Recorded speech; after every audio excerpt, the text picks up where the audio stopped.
Assalamualaikum warahmatullahi wabarakatuh. Shalom, Om Swastiastu, Namo Buddhaya, dan salam kebajikan buat kita semua. Pada kesempatan kali ini, kami dari kelompok 10 Hukum Pelayanan Publik kelas E yang beranggotakan saya sendiri Muhammad Aib Syafiq, kemudian ada Putri Azaria Adinda Trisna, kemudian ada Muhammad Raihan, Redia Asdila Kardika, dan yang terakhir Fahrial Rizky Saputra akan memaparkan isu yang telah kami sepakati bersama, yakni analisis berita yang bertajuk Kemenhub buka mudik gratis dengan kapal laut pada tanggal 18 sampai 24 April tahun 2022. Baik, langsung saja saya akan membacakan latar belakang yang telah kami buat, yaitu aktivitas yang banyak dilakukan menjelang Hari Raya Idul Fitri, yakni dengan melakukan perjalanan mudik. Kementerian Perhubungan dengan ini telah memperkirakan eskalasi jumlah pemudik pada Lebaran tahun 2022 menjadi 85,5 juta pemudik. Angka tersebut didapat dari survei mudik Lebaran 2022 yang dilaksanakan oleh Batlitbang Kemenhub. Besarnya jumlah pemudik telah menimbulkan permasalahan yang tidak mudah dipecahkan. Permasalahan di setiap tahunnya yang ditimbulkan mudik adalah penyediaan layanan fasilitas untuk mendukung kelancaran mudik. Sudah menjadi kewajiban pemerintah untuk memberikan solusi atas permasalahan ketika mudik. Sebagai penyelenggara negara, pemerintah memiliki kewajiban memberikan pelayanan publik yang diberikan kepada seluruh warga negaranya guna memenuhi kebutuhan dan kepentingan masyarakat, sebagaimana yang termuat dalam Undang-Undang Nomor 25 Tahun 2009 tentang Pelayanan Publik.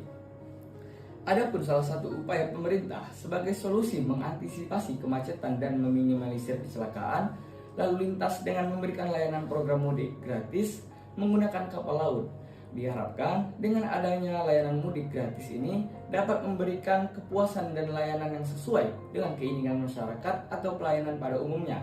Agar dapat mencapai target tersebut, maka kualitas pelayanan yang sesuai dengan kebutuhan dan keinginan masyarakat harus menjadi target pemerintah, sehingga tujuan terakhir setiap negara dapat terwujud, yaitu menciptakan kebahagiaan bagi rakyatnya sesuai yang diamanatkan oleh konstitusi negara kita. Selanjutnya akan dibacakan oleh teman saya, kepada Dika, dipersilakan. Baik, perkenalkan saya Redia akan menjelaskan mengenai objek dan subjek penyelenggara pelayanan publik. Objek pelayanan publik berupa kegiatan pemenuhan kebutuhan pelayanan bagi masyarakat. Undang-Undang Nomor 25 Tahun 2009 tentang Pelayanan Publik mendefinisikan pelayanan publik sebagai kegiatan atau rangkaian kegiatan dalam rangka pemenuhan kebutuhan pelayanan sesuai dengan peraturan perundang-undangan bagi setiap warga negara dan penduduk atas barang, jasa, dan atau pelayanan administratif yang disediakan oleh penyelenggara pelayanan publik. Pemerintah melalui Kementerian Perhubungan membuka program mudik gratis menggunakan kapal laut. PT Pelni sebagai operator menyiapkan 2 kapal, yakni kapal motor Dobon Solo dan kapal motor Ciremai yang memiliki kapasitas pengangkut orang, barang, dan kendaraan pemudik.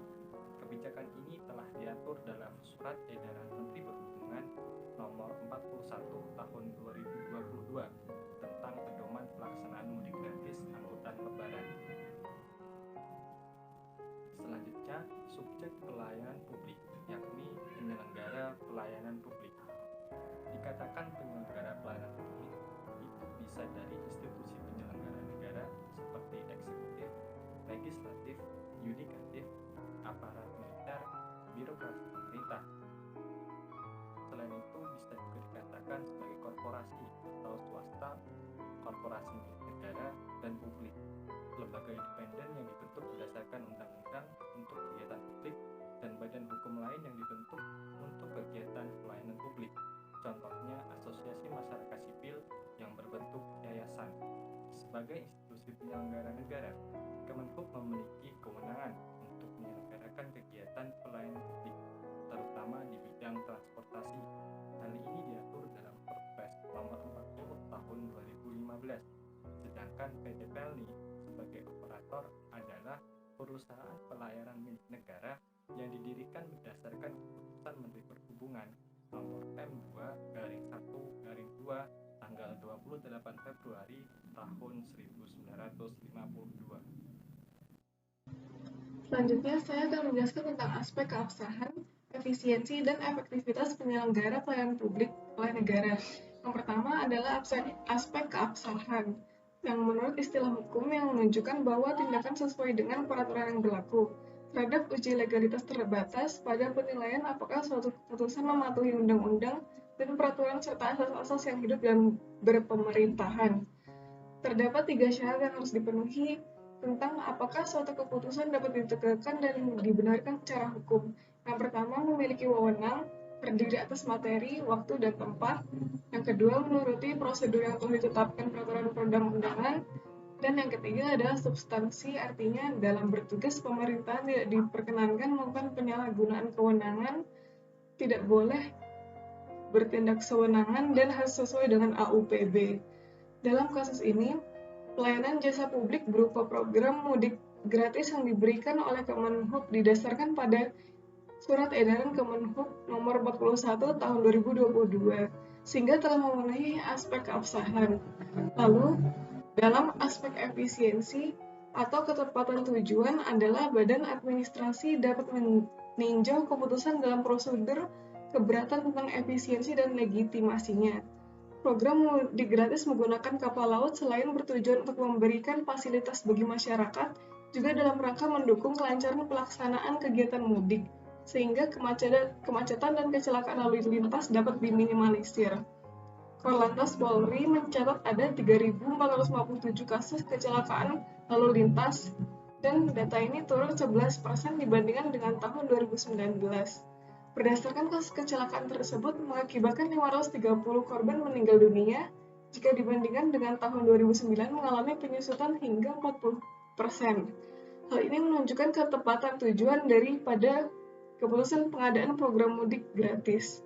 Lalu pada aspek efektivitas, menunjukkan bahwa tujuan yang dikehendaki dalam suatu kebijakan atau keputusan badan pemerintah telah terrealisasikan dan dampak sosial yang diinginkan dari kebijakan tersebut dengan kata lain benar-benar tercapai. Efektivitas menyiratkan bahwa hasil kebijakan sesuai dengan apa yang dimaksudkan dengan tujuan kebijakan. Adanya program mudik gratis menggunakan kapal laut berhasil mengalihkan kepadatan arus kendaraan di darat. Menurut PT Pelayaran Nasional Indonesia atau PELNI, operator utama kapal penumpang dalam negeri selama mudik 2022, armada perusahaan sudah mengangkut 3.325.713 penumpang. Sebelumnya, perusahaan plat merah itu memprediksi penumpang kapal pada musim mudik Lebaran tahun ini bisa mencapai 417.676 orang selama periode H-15 hingga H+15 Lebaran. Angka prediksi itu naik hingga 133% dibandingkan jumlah realisasi penumpang pada periode yang sama di tahun 2021. Dengan data ini, menunjukkan program mudik telah berhasil. Selanjutnya mengenai ruang lingkup dari berita tersebut. Ruang lingkup pelayanan publik dalam pasal 5 ayat 1 Undang-Undang Nomor 25 Tahun 2009 meliputi pelayanan barang publik dan jasa publik serta pelayanan administratif yang diatur dalam peraturan perundang-undangan yang mana meliputi pendidikan, pengajaran, pengerjaan dan usaha, tempat tinggal, komunikasi dan informasi, lingkungan hidup, kesehatan, jaminan sosial, energi, perbankan, perhubungan, sumber daya alam, pariwisata, dan sektor strategis lainnya. Sehubungan dengan itu, program mudik gratis menggunakan kapal laut yang diselenggarakan oleh Kemenhub dapat digolongkan ke dalam sektor perhubungan. Selanjutnya mengenai dimensi pelayanan publik. Sebagai perbandingan sejauh mana kualitas pelayanan publik yang diberikan oleh aparatur pemerintah, maka diperlukanlah suatu parameter yang menunjukkan anggapan suatu pelayanan publik tersebut dapat dikatakan baik atau buruk, berkualitas atau tidak. Berkaitan dengan hal tersebut, Zeta Hamel mengatakan bahwa ada 5 dimensi sebagai ukuran kualitas layanan yang disebut sebagai SERVQUAL atau kualitas layanan sebagai berikut. Yang pertama, tanglibes atau berwujud, meliputi fasilitas, perlengkapan, pegawai dan sarana komunikasi. Yang kedua, reliability atau keandalan adalah kemampuan untuk memberikan layanan yang dijanjikan tepat waktu dan memuaskan. Yang ketiga, responsiveness atau daya tanggap adalah kemampuan para pegawai untuk membantu pelanggan dan memberikan pelayanan yang tanggap. Keempat, assurance atau jaminan meliputi kompetensi, kesopanan, tidak ada resiko dan keraguan. Yang kelima, empati meliputi kemudahan membangun komunikasi yang baik dan memahami kebutuhan para pelanggan. Selanjutnya, klasifikasi barang dan jasa publik. Barang dan jasa publik adalah barang atau jasa yang memiliki rivalitas dan excludability atau excludabilitas yang rendah. Rivalitas yang rendah berarti beberapa barang atau jasa yang sudah dikonsumsi oleh individu tidak akan habis dan masih akan digunakan terhadap individu lain tanpa mengurangi manfaat dari barang atau jasa tersebut dan kepuasan individu yang menggunakan nantinya.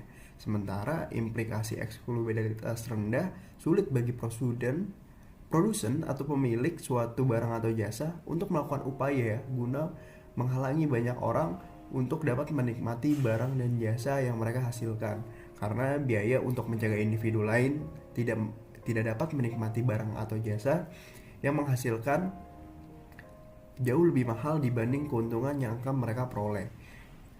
Nah, jadi jika ada barang atau jasa yang memenuhi kedua karakteristik tersebut, maka disebut barang atau jasa publik. Dengan kata lain, barang atau jasa publik dapat dikonsumsi secara bersama-sama atau joint consumption. Berbeda dengan barang dan jasa yang memiliki karakter berupa ukuran eksklusivitas dan rivalitas yang tinggi, maka barang atau jasa tercantum dalam kategori barang atau jasa private. Cara konsumsinya disebut dengan individual consumption. Di antara dua macam barang dan jasa tersebut, terdapat barang dan jasa yang disebut barang dan jasa semi-private, yaitu barang dan jasa yang mempunyai karakter tingkat eksklusivitas tinggi namun rivalitasnya rendah. Sementara barang atau jasa yang eksklusivitasnya rendah tapi rivalitasnya tinggi disebut sebagai barang atau jasa semi publik.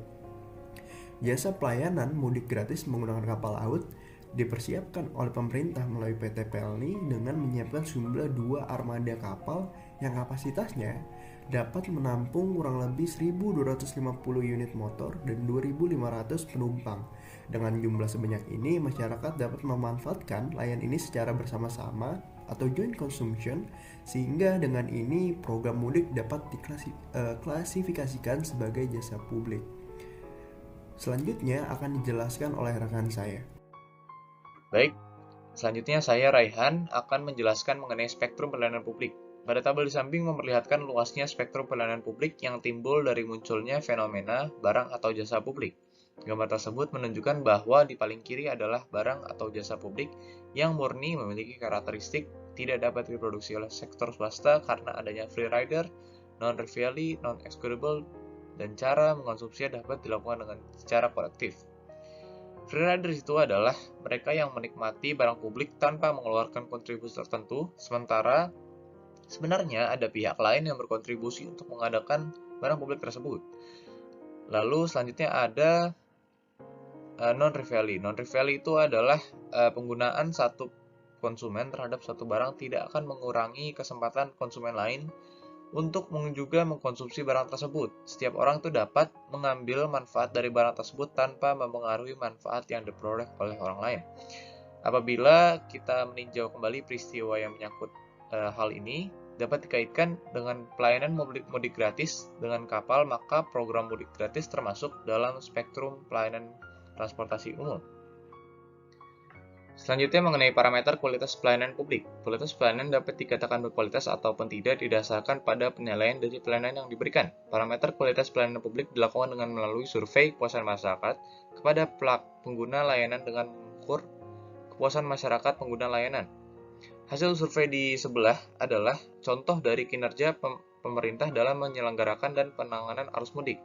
Dapat dilihat bahwa 12,6% masyarakat menunjukkan sangat puas terhadap kinerja pemerintah.